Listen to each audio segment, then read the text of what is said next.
A ascensão e a queda de Pinochet, do militar fiel a Allende à descoberta da fortuna do ex-ditador nos Estados Unidos. A implementação do neoliberalismo e seus impactos na previdência social, na saúde e na educação também são temas abordados na conversa entre os professores doutores Fábio Ferreira, da UF, e Stefan Ruderi, da PUC-Chile. O bate-papo feito inicialmente como live no Instagram da revista Tema Livre. Sucintamente, em termos factuais, você poderia falar para a gente sobre a trajetória do Pinochet, sobre a instalação do regime militar no Chile, quer dizer, até mesmo antes do 11 de setembro de 1973, qual era a relação do Pinochet com Allende?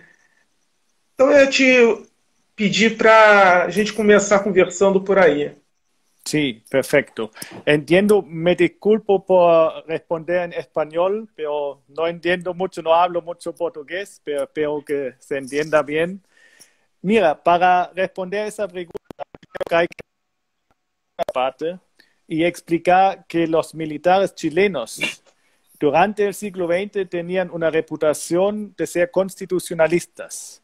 Eso significaba que no se metían en política y generalmente aceptaban al gobierno elegido democráticamente. No como, por ejemplo, en Argentina, donde había muchos golpes militares en el siglo XX. En Chile no había esa tradición. Sin embargo, sí, ya en los años 50, 60, dentro de los militares, crece un fuerte anticomunismo, crece una preocupación por la polarización en la sociedad y los militares se conciben como el último guardián de la República de Chile. Ahora, cuando es elegido Allende, ¿ya?, que es el primer marxista declarado, elegido democráticamente en un gobierno, en los militares está el comandante en jefe Schneider, general Schneider, que tiene la doctrina de que los militares iban a aceptar cualquier gobierno constitucional, elegido democráticamente, también el de Allende. Ahora, es interesante lo que pasa ahí, porque a los pocos días después de la elección de Allende, ese general Schneider es asesinado por un grupo de ultraderecha que ya en ese momento planearon un golpe. Sin embargo, el general Schneider, su sucesor es el comandante Carlos Prats, que igualmente es muy leal al gobierno de Allende.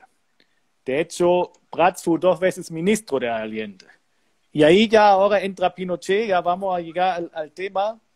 El vicecomandante en jefe del ejército, o sea, el segundo al mando después de Carlos Prats, era Augusto Pinochet. Y lo interesante es que tenía una reputación de ser muy leal al gobierno, también al gobierno de Allende.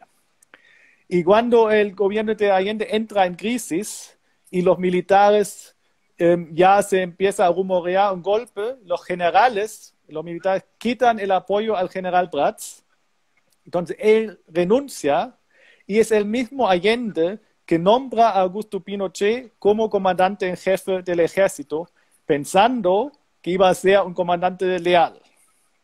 Y eso es en agosto del 73, o sea, unos 3 semanas antes del golpe.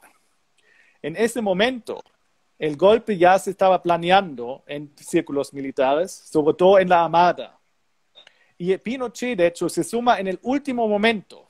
No estaba muy convencido del golpe. Se suma el último día, pero de ahí, como era él el comandante, el jefe del ejército, que era la rama más grande de los militares, él asume el mando de ese golpe, el 11 de septiembre del 73.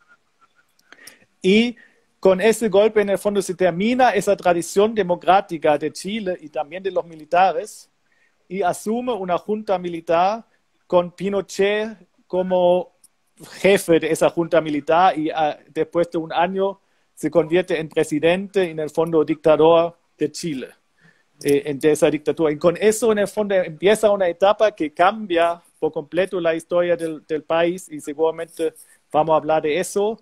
Quizás ya se pueden mencionar algunas características que a mí me parecen esenciales de esa dictadura, que son, uno, las sistemáticas y masivas violaciones a los derechos humanos que pasaron en esos 17 años, del 73 hasta el 90. Otro, hablar sobre la política neoliberal, ¿ya? La política económica de la dictadura, y importante también mencionar la constitución. La dictadura se da una constitución en el año 80, que es la constitución hecha por los militares y sus asesores, y que rige hasta hoy día, con algunas reformas que rige todavía en el Chile actual. Entonces, más o menos así tenemos ya el panorama de cómo llegó al poder Pinochet. Uhum. E nos aspectos econômicos, como se deu o processo de privatizações, de criação das AFPs durante o regime militar chileno?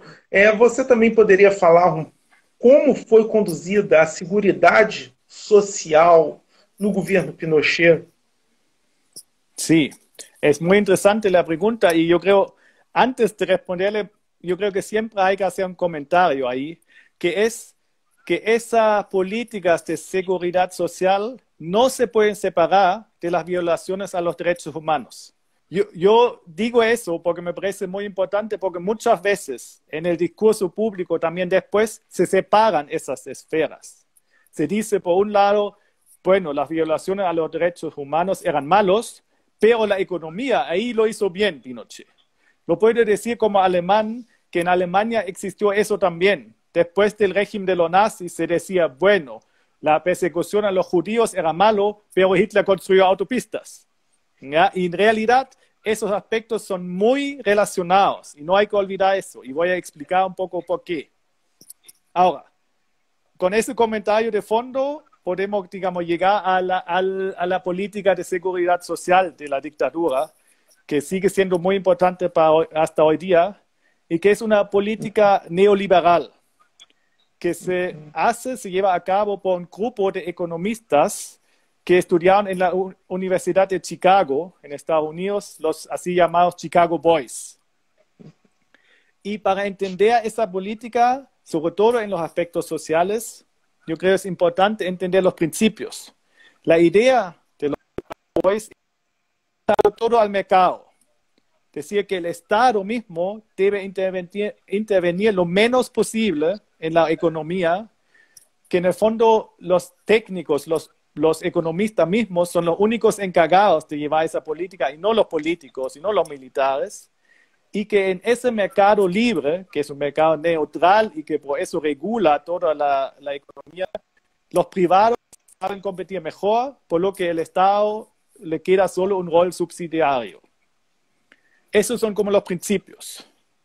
Si vemos cómo aplicó la dictadura esos principios, yo creo que ahí podemos ver cuatro áreas, quizás podemos decir, de la política económica, que son la política laboral, las pensiones, que ya mencionó en su pregunta, que mencionaste, la educación y la salud.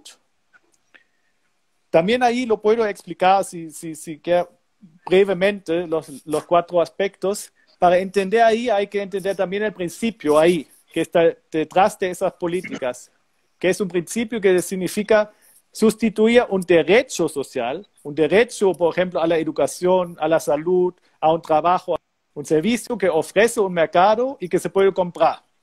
Eso es todo el principio detrás de la política neoliberal. Y si lo vemos, ¿qué pasó? Por ejemplo, en el plano laboral, la dictadura creó un plan laboral que significaba flexibilizar el mercado laboral. ¿Qué significaba eso? Que se podía despedir a trabajadores sin justificación, que se debilitó mucho a los sindicatos, que el Estado se retiró de la negociación entre trabajadores y empresas, dejó en el fondo los sueldos a la merced de las empresas, y las empresas podían despedir a los trabajadores, podían pagarles muy pocos sueldos, el derecho a huelga se limitó mucho y era muy perjudicado para los trabajadores. Entonces ahí ya hay una relación, una política que solamente era posible gracias a la fuerte represión hacia los trabajadores que no podían protestar, que no podían manifestarse en contra de eso porque les llegaba la represión del Estado. El otro gran tema que mencionaste también es el de las pensiones, que es muy importante en la actualidad también, que es el gran tema de los AFP, las administraciones de fondos de pensiones. Ahí en el fondo, con el mismo principio, la dictadura cambia el sistema de pensiones desde un sistema de solidaridad intergeneracional a un sistema de capitalización individual.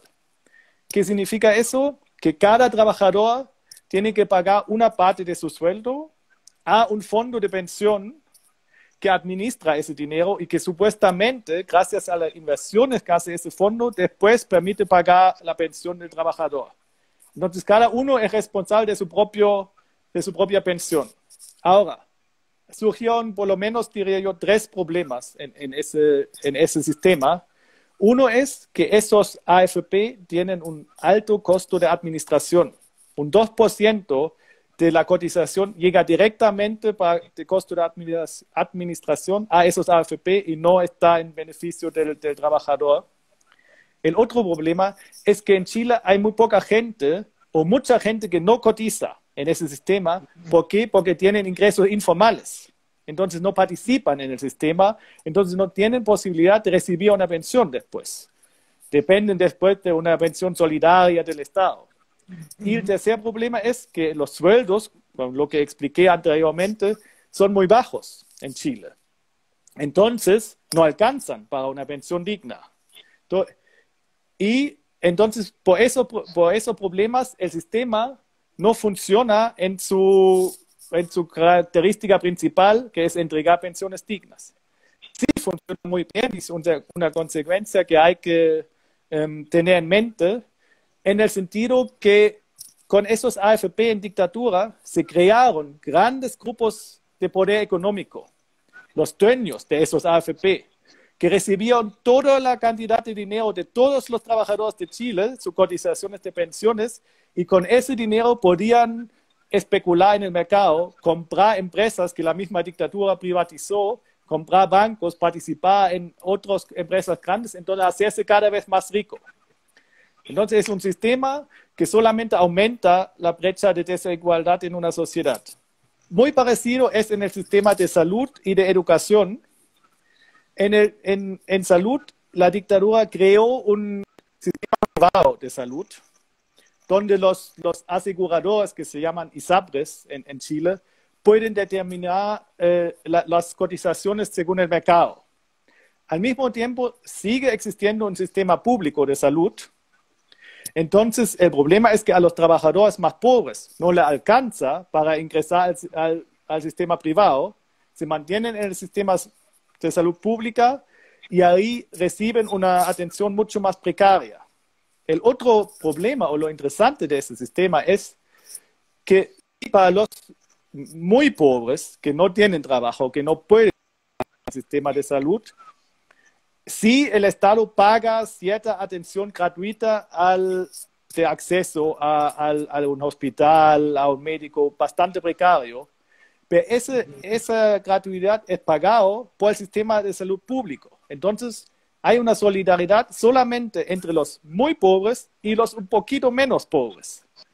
Mientras el sistema privado está desconectado de ese sistema, entonces donde cotizan los ricos, que además se enferman mucho menos, no participan en el pilar solidario con el resto, con la salud pública.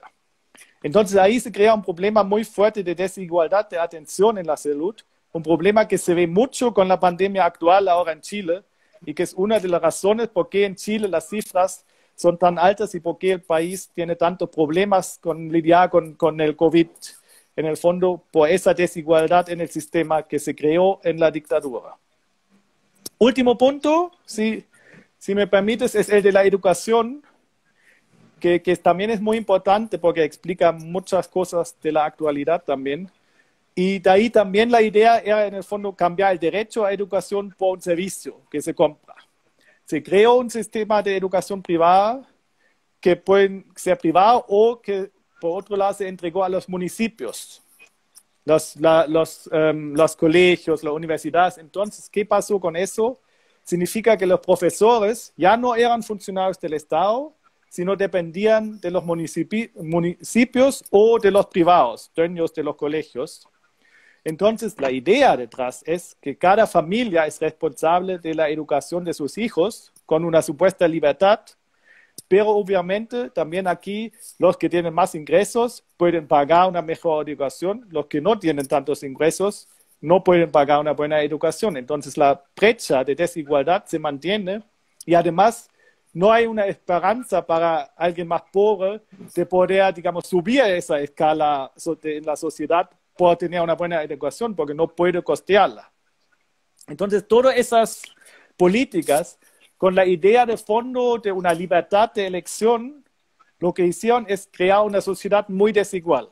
Ainda no campo econômico, você pode falar um pouco sobre a dependência chilena do capital externo, seja lá na década de 70 ou até mesmo atualmente?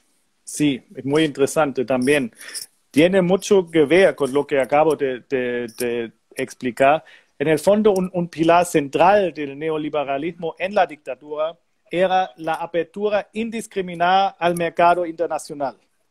Eso significaba que las barreras de la aduana eran muy bajas y que podía ingresar el crédito extranjero de manera muy fácil. Las empresas extranjeras podían comprar de manera muy fácil empresas en Chile. ¿Y qué pasó con eso? Hizo que Chile dependía en gran manera de esos créditos que muchas veces eran en dólares que llegaban del extranjero. Y esa gran dependencia del crédito extranjero, que además fue muchas veces gastado por el consumo y no para invertirlo en cosas productivas, entonces era, digamos, no muy beneficioso para el país. Esa dependencia del extranjero hizo que en la dictadura, al principio de los años 80, la economía entra en la crisis más grande de la historia de Chile desde los años 30. ¿Por qué? Porque en el campo internacional hay una crisis, entonces el dólar baja y las instituciones de crédito quieren que los deudores chilenos paguen de vuelta su deuda, que está en dólares, que entonces es mucho más caro ahora y no tienen los dólares. Entonces hay muchos bancos que quiebran durante la dictadura y lo que hace entonces la receta para salvar esa crisis económica en Chile, que llevó a un costo social muy alto, mucha cesantía, muchos sueldos muy bajos y hay muchas protestas al principio de los años 80 en Chile contra la dictadura. ¿Cómo, digamos, salvan eso? Con una receta totalmente contraria a los principios neoliberales. Estatizan los bancos. Muchos bancos son salvados con dinero del Estado. Muchas empresas en quiebra son salvadas con dinero del Estado, o sea, con el dinero de todos los chilenos, para, digamos, paliar esa crisis. Y después, una vez que se estabiliza el país, también con créditos del Fondo Monetario Internacional, en el curso de los 80, de los años 80, se empieza de nuevo a privatizar todas esas empresas. Entonces, muchas empresas en ese momento que eran muy solventes, que daban buenos réditos al país, se privatizan y sobre todo, quien los compra son sobre todo esos grandes grupos como la AFP, con el dinero que tienen de todos los chilenos, compran empresas grandes de Chile juntos con empresas internacionales como el agua, la electricidad, la telefonía, LAN Chile, la línea aérea. Todo eso se privatiza en la dictadura y llega a manos de grupos económicos muy poderosos que en el fondo se aprovechan, se benefician de esas privatizaciones y esta dependencia de ese capital, que es parte nacional, parte extranjero, sigue siendo muy grande hasta hoy en día. E quais os setores sociais internos e externos que mais se beneficiaram durante a ditadura, durante o regime militar chileno?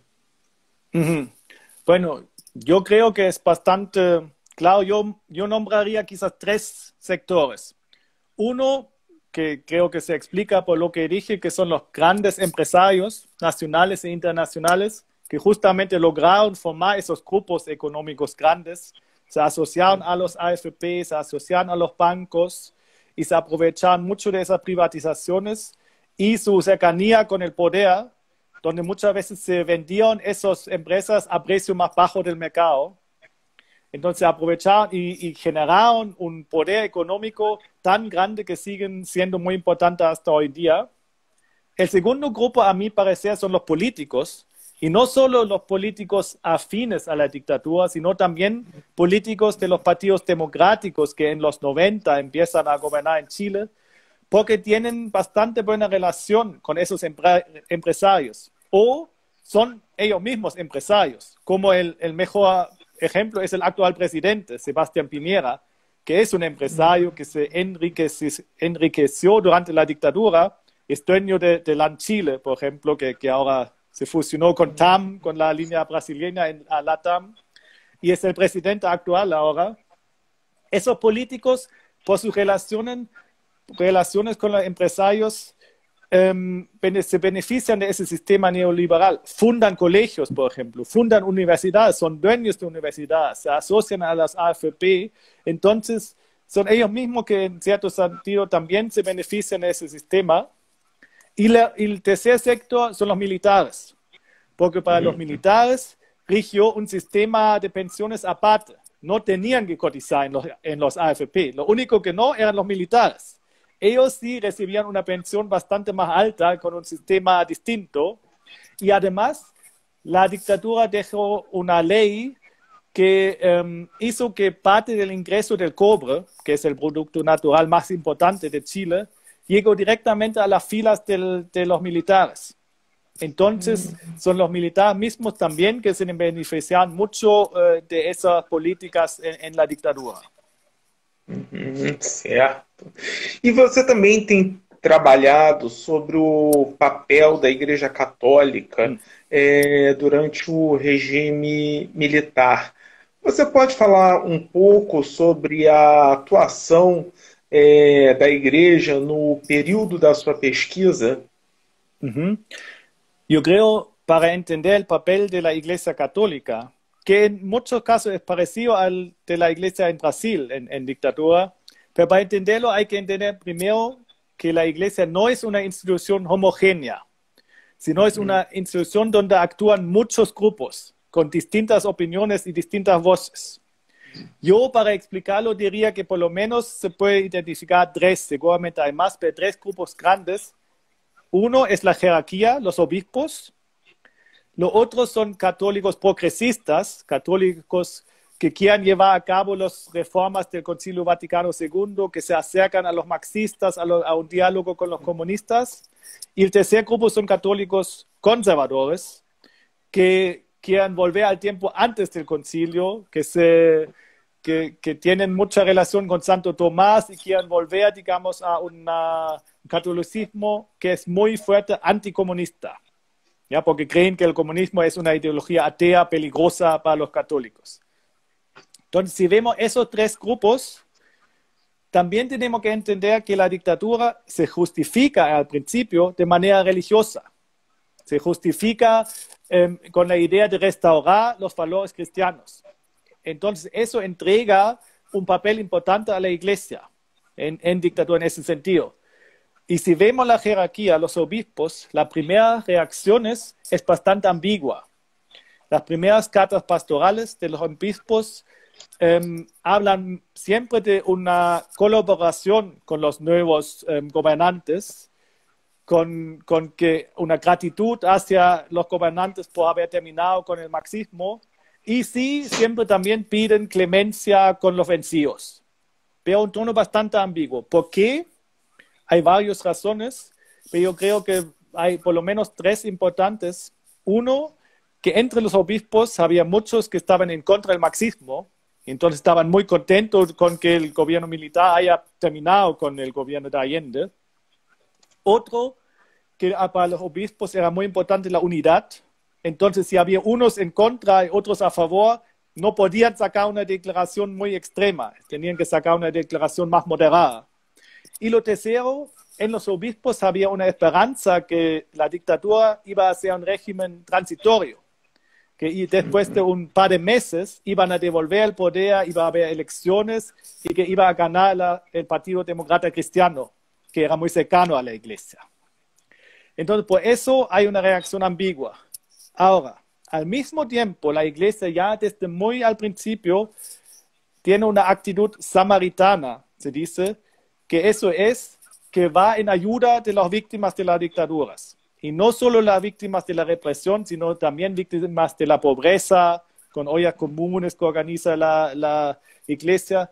¿Cómo hace eso? Se crea un comité, el Comité Pro Paz en Chile, que es un comité ecuménico donde participan muchas iglesias y se crea bajo la iniciativa de la iglesia luterana en Chile con un pastor alemán, Helmut Frenz, que era muy importante.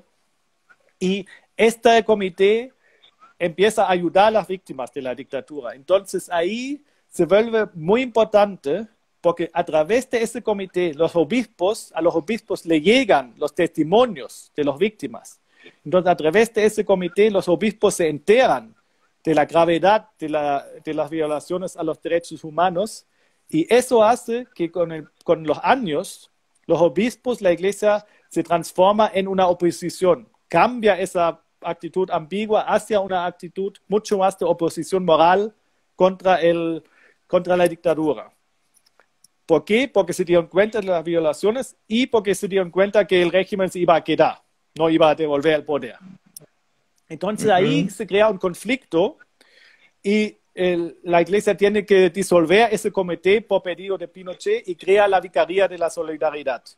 Y que eso es como la institución principal de oposición y que define la imagen de la iglesia opositora al gobierno. Ahora entran los otros dos grupos de los católicos, porque ¿por qué es tan importante el trabajo de la vicaría? ¿Por qué es tan posible para la iglesia? Porque tiene esos católicos progresistas que tienen relación con los pobladores, que conocen los barrios pobres y gracias a ellos es posible que la vicaría trabaje bien y que tiene relación y que no hay desconfianza entre trabajadores pobres y iglesia. Entonces ellos juegan un rol muy fuerte. Por el otro lado, conservadores que apoyan el gobierno y entregan una justificación religiosa, entre otros, lo que hacen es atacar a los obispos. Entre otros está la tradición familia propiedad, que es una agrupación que se funda en Brasil, que es muy importante en Brasil, tú la debes conocer, y que también existe en Chile, y que hace fuertes ataques al cardenal Silva Enríquez en Chile por defender a las víctimas. Y eso hace que la iglesia se defiende y hay una tensión, un conflicto creciente entre gobierno y iglesia. Entonces, la reacción de la iglesia se entiende solamente si uno toma en cuenta esos varios agrupaciones. Como se deu a derrocada do regime militar e o processo em direção à democracia? En el fondo, ahí hay que entender que es la dictadura misma que diseña el camino hacia la democracia. Eso a través de la Constitución del 80, que preveía un plebiscito para el año 88 sobre la idea de si Pinochet iba a seguir por 8 años más siendo presidente de Chile o no. Y la dictadura está muy confiada en ganar ese plebiscito y que Pinochet iba a ser gobernante ahora democrático de Chile. Lo que pasa en el año 88, y se cumplió estrictamente ese camino de la dictadura, es que pierden el plebiscito por varias razones, que significaba que de ahí se podía quedar un año más en el poder la dictadura Pinochet y después iba a haber elecciones libres y en marzo del año 90 iba a entregar el gobierno a un gobierno democráticamente elegido. Es interesante porque es un caso único, yo creo, en el mundo que una dictadura se va por unas elecciones democráticas. Pero es importante tener en cuenta eso porque también es un caso único que después de la dictadura el dictador sigue vivo y sigue una persona influyente en la política. Porque Pinochet sigue después en democracia comandante en jefe del ejército y después se vuelve senador vitalicio. Entonces hay que entender esto para entender las consecuencias. ¿Qué significa eso? Pinochet en ese último año podía aprovechar para amarrar, digamos, su sistema. Eso significa que hay muchos enclaves autoritarios en Chile en el momento del comienzo de la democracia. La Constitución misma, hay senadores designados que cambian la mayoría en el Senado a favor de partidos afines a la dictadura. Hay un sistema de elecciones que favorece esos partidos afines a la dictadura. Entonces, esos partidos tienen un gran poder de veto, también en democracia. Al mismo tiempo, todos esos elementos hacen que el gobierno democrático se concentra en tres cosas, diría yo. Uno, en esclarecer las violaciones a los derechos humanos. Por otro, disminuir la pobreza que dejó el gobierno, la dictadura. Y tercero, desmantelar esos enclaves autoritarios. Tuvieron más o menos éxito en eso. Había mucho progreso en los años 90 y 2000. Pero nunca se tocó el sistema neoliberal económico. Entonces, eso también es importante para entender, por ejemplo, la rebelión social del año pasado en Chile. Uma questão também que você já pesquisou foi a corrupção na América Latina. Sobre o tema da corrupção, até bastante em voga no Brasil de hoje, você encontrou algo relativo ao governo de Pinochet? Por exemplo, Pinochet saiu mais rico do poder? E também você poderia falar da família Pinochet, seja durante o regime militar, seja na actualidade?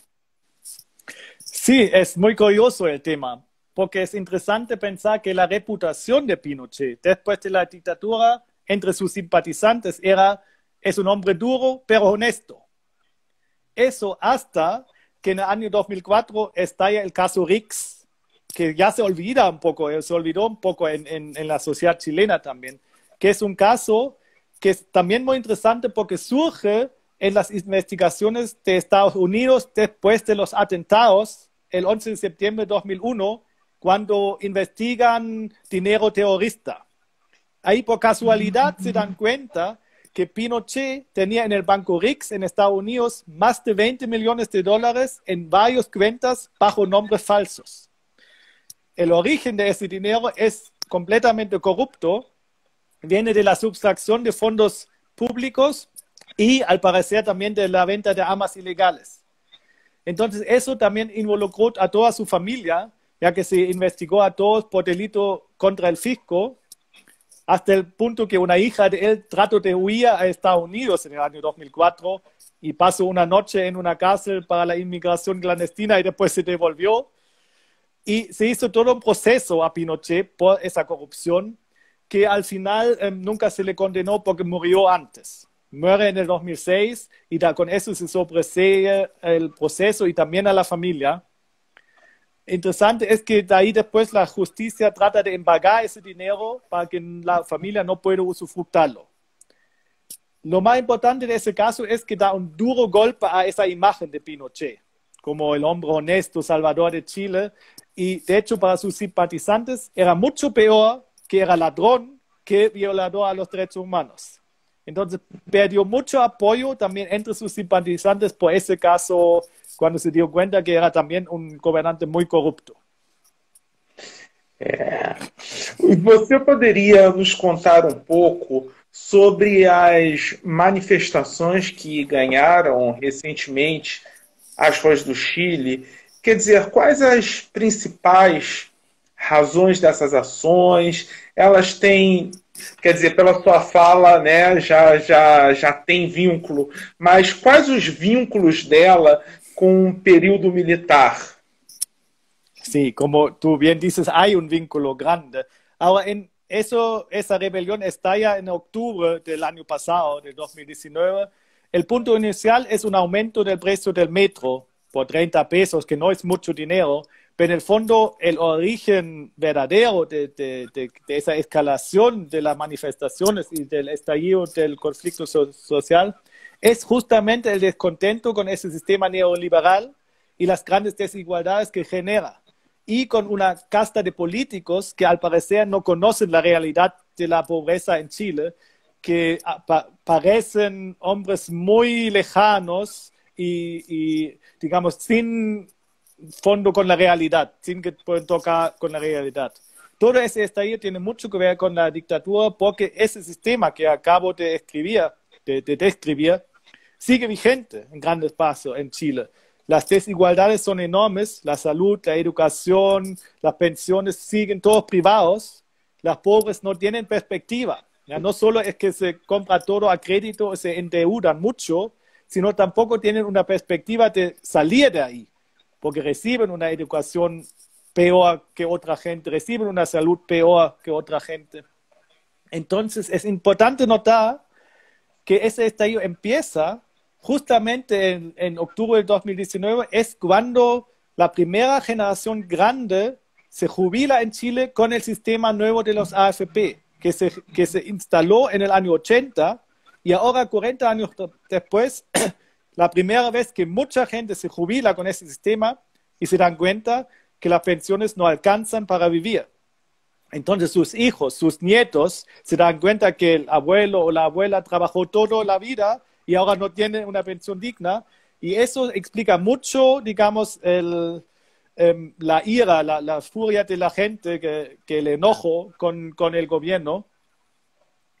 Y ahora también otro punto importante creo es que la dimensión que toma esas manifestaciones sociales se explica también por la reacción del gobierno, que reacciona con represión, que empieza a mandar a los militares a la calle, trata de reprimir la manifestación de manera muy fuerte, con muchas violaciones a los derechos humanos. Y es muy interesante desde el punto de vista del historiador, porque se repite un patrón. Como en dictadura, ahora el año pasado, un gobierno defiende un sistema neoliberal con violaciones a los derechos humanos. Entonces ahí está la relación de nuevo entre ambos conceptos. La diferencia es que esta vez no funcionó la represión. Esas nuevas generaciones no tenían miedo a los militares, seguían manifestándose. Se ve muy claro en la manifestación más grande en la historia de Chile, en octubre, con más de 1 millón de personas solamente en Santiago. Y por eso se llega finalmente a un acuerdo político donde se traza un camino a una nueva constitución, que iba a haber en abril de este año un plebiscito sobre si queríamos una nueva constitución, sí o no. Por la pandemia se cambió a octubre. Y eso, si se gana ese plebiscito, es una gran chance histórica porque sería la primera vez en la historia de Chile que una constitución no se hace por los militares, sino con la participación representativa más o menos del pueblo. Entonces, por eso, todo eso no se explica, digamos, el estallido social, no se entiende sin conocer la historia de Chile, porque tiene mucha relación con la dictadura y con lo que quedó la herencia de esa dictadura. No Brasil atual, nós temos aí setores que dizem que o liberalismo econômico chileno é um modelo a seguir, que o Chile é a Suíça da América do Sul. Também no Brasil circulam pela web uma série de memes que exaltam a figura do Pinochet. Quer dizer, como você entende essa apropriação da imagem do personagem e do modelo econômico implementado durante o regime militar chileno? E além disso, como no Chile essas questões são mencionadas, são trabalhadas, apropriadas até por setores da população? Bueno, yo creo que en eso hay dos factores importantes que hay que considerar. Uno es un aspecto internacional y lo otro es más bien un desarrollo nacional en Chile. En el aspecto internacional, en el año 90, cuando termina la dictadura de Pinochet, termina también la Guerra Fría. Entonces ya ahí tenemos una hegemonía del capitalismo en su versión neoliberal, algo que empezó ya en los años 80 con el gobierno de Ronald Reagan en Estados Unidos o Margaret Thatcher en Inglaterra, y que hace del modelo de la dictadura chilena como un precursor en ese modelo, digamos. Y sobre todo en los países de Europa de Este, que tienen una tradición más autoritaria, hay mucha cercanía, se invita a Pinochet a que vaya a explicar su modelo. Eso por un lado. Lo otro es un factor más nacional, donde, como ya expliqué un poco, dice que la democracia trata de concentrarse sobre todo en esclarecer las violaciones a los derechos humanos, reducir la pobreza y consolidar la democracia. Lo que no se hizo es no se concibió un modelo alternativo al neoliberalismo. Eso hizo que sí había en Chile una democracia, un país bastante estable, que creció, que redujo la pobreza, pero se siguen manteniendo las grandes desigualdades. Hay mucho endeudamiento de la población, pero en el discurso público se relaciona esa estabilidad con el modelo de la dictadura, el modelo neoliberal, donde también muchos políticos y muchos medios que son afines a la dictadura propagan ese discurso. Además, y quizá para eso puedo contar una anécdota, si me permites, de un meme que vi que se circula en Brasil, que es con Pinochet y que dice una cita de Pinochet: ¿qué economía más grande?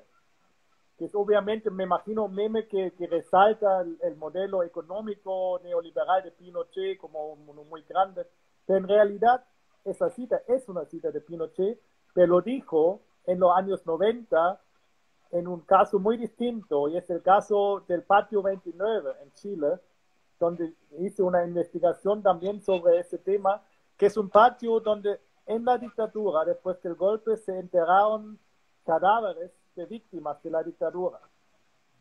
Se quedaron ahí y después de la dictadura, en los años 90, se desenterraron esos cuerpos para identificarlos y para entregar los restos a los familiares.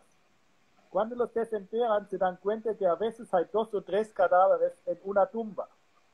Y en ese momento dice Pinochet, cuando le preguntan por eso, ¿qué economía más grande?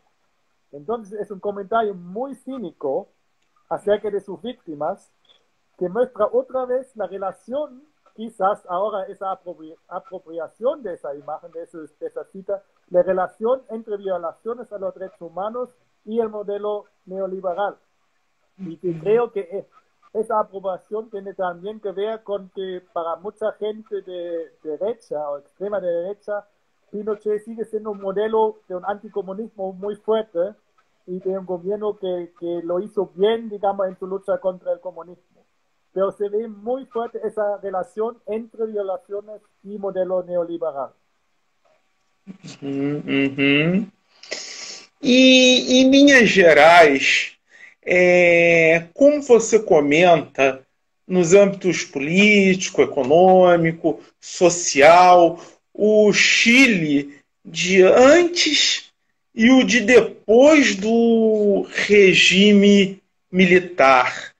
Qual era o país que o Pinochet tomou das mãos do Allende e qual país ele devolveu à sociedade em 1990? Uh-huh. Bueno, yo creo que bajo el gobierno de Allende estamos frente a un país a una sociedad bastante politizada, pero también polarizada. Hay muchos conflictos políticos, pero también hay mucha participación de la gran cantidad de la población en política y existe mucha solidaridad entre ciertos grupos sociales, entre trabajadores de distintas empresas, entre trabajadores y campesinos. Entonces hay mucha participación, digamos, en política en un país que está en camino a un socialismo democrático, un camino que se hace con muchos errores, muchos problemas, y no está claro si hubieran llegado, digamos, o no.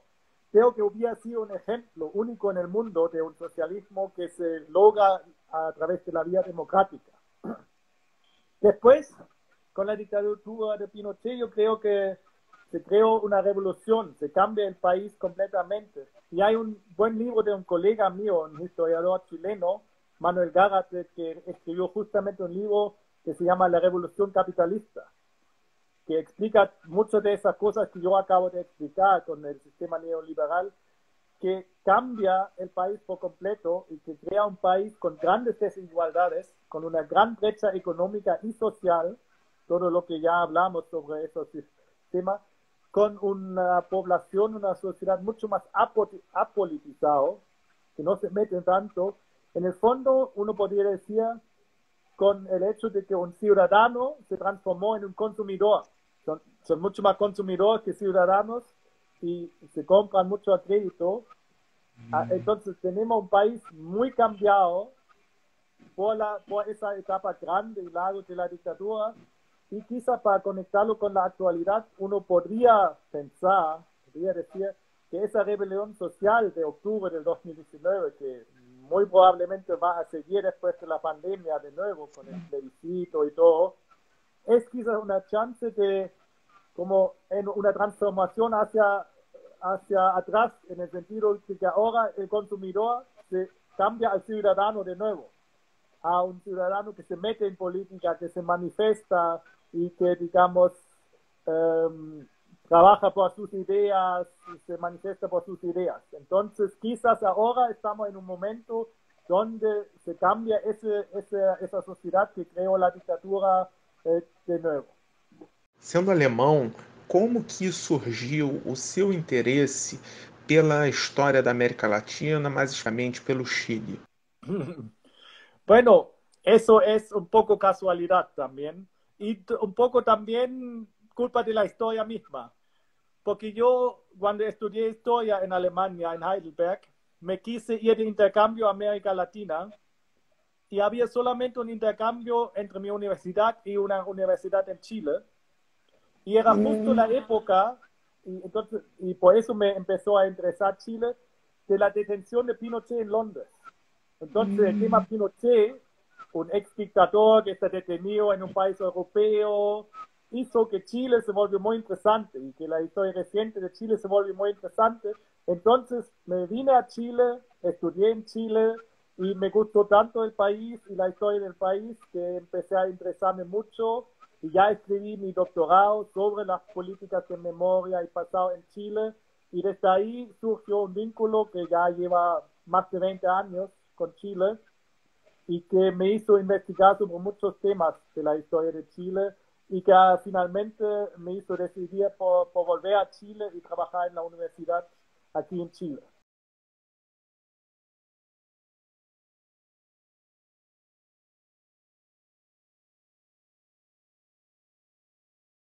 Stefan, muito obrigado pela sua participação. Foi uma conversa muito enriquecedora. Muito obrigado pela sua participação. Muito obrigado, Fabio, a ti y por la ocasión de poder conversar sobre la historia de Chile, que es algo que me gusta mucho, que me apasiona, y muchas gracias por esa oportunidad. Obrigado, um abraço, tchau, tchau. Um abraço, tchau. Agradecemos a todos por terem acompanhado o nosso podcast. Se inscreva no nosso canal e acione o sininho de notificação para você ser informado sobre os nossos novos podcasts e vídeos. Por fim, acesse o nosso site e confira entrevistas, artigos acadêmicos e muito mais. Revistatemalivre.com, desde 2002 fazendo história.